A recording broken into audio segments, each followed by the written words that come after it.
a leader. We've all heard the word. We have read about them in textbooks, seen them on stages, and even sung about them in Broadway. Hamilton, Mandela, Gandhi, Malala, people who in one way or another have shaped the course of our world. And my interest in them developed in a very unexpected way. One morning, very early in history class, when my brain honestly wasn't fully processing what was going on, I heard names like Napoleon, Julius Caesar, Winston Churchill. And instead of writing them down, I just looked at the board and thought, where do leaders actually come from? Because Napoleon didn't just wake up one morning and decide to conquer the world. There has to be more. A moment, a beginning, a reason. So I did what any teenager will do. I Googled it. And in what I proudly called my marvelous 1 hour deep dive research, I searched for the first leader in human history. But what I found was confusion. There is no first leader, only the first person history decided to remember. And that was the moment I understood something that changed the way I see everything. Leadership isn't about being first, it's about being felt. And when you think about it, not every leader comes from the same place. Some rise for cause, some from silence, some are elected, others are ignored until they become impossible to ignore. Rosa Parks, led by sitting. Malala, led by writing. Gandhi, led with peace. And Jesus, a figure we've all heard of, whether we believe in him or not, led with word, humility, and conviction, marking a clear before and after in the history of humanity. Each one led in their own way, different voices, different paths, but all with the same courage to stand for something. Not for attention, not for power, but because they knew it mattered.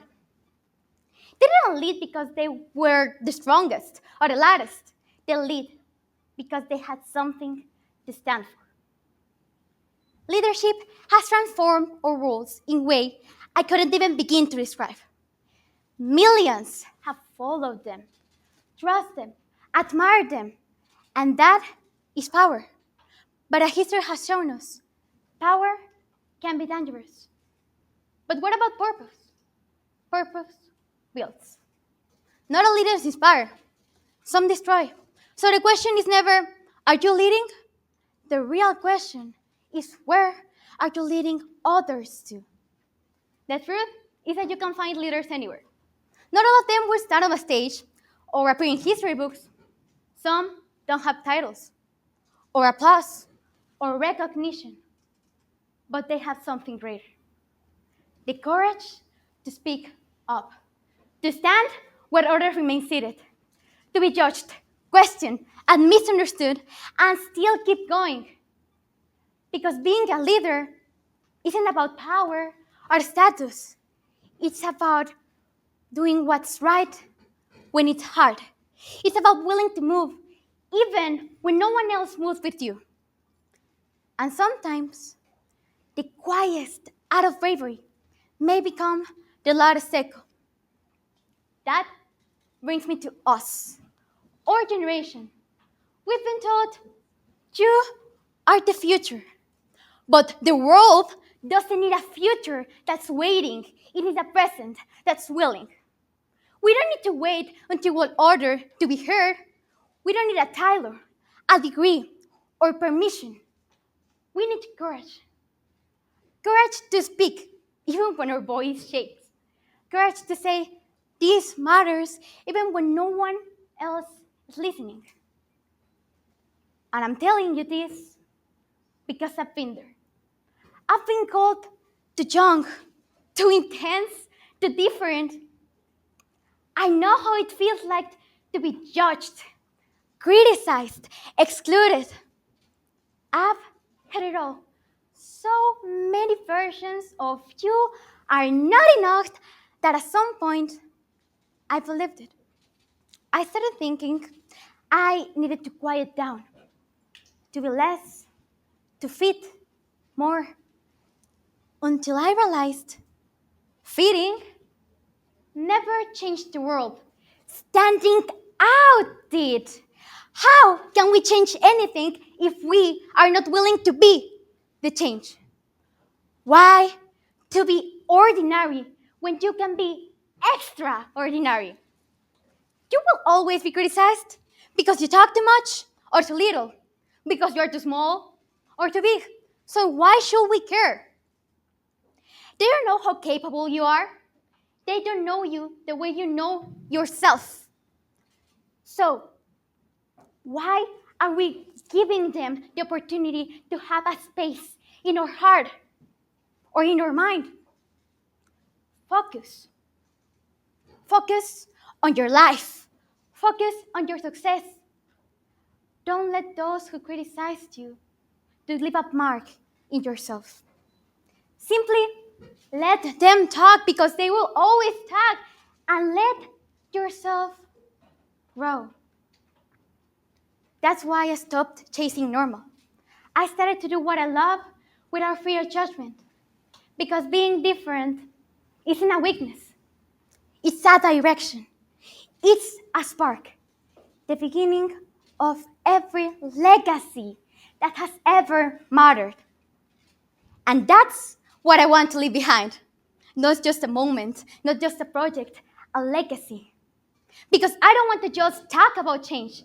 I want to be the reason it starts. I want to inspire others the same way great leaders inspired me. Not with perfection, but with presence. And yes, with passion. Because I'm not afraid. I'm not afraid to care too much, to dream too big, to lead too soon, because no one really leads too soon.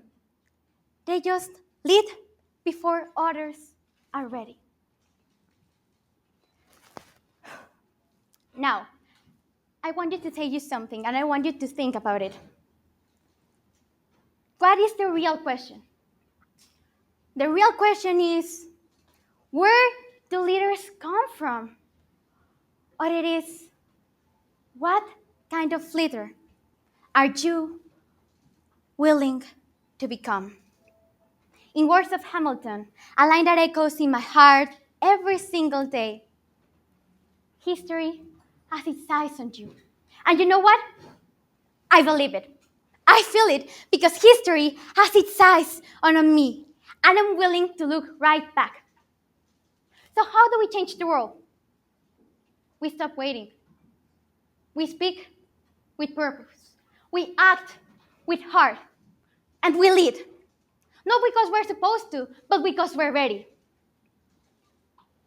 Now, I just don't want to be remembered just for what I said, but for what I really did, but for what I really sparked.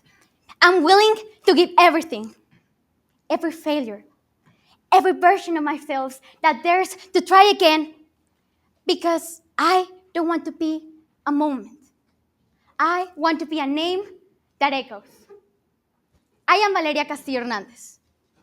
And I really want you to remember that name, because one day I will do something worth remembering.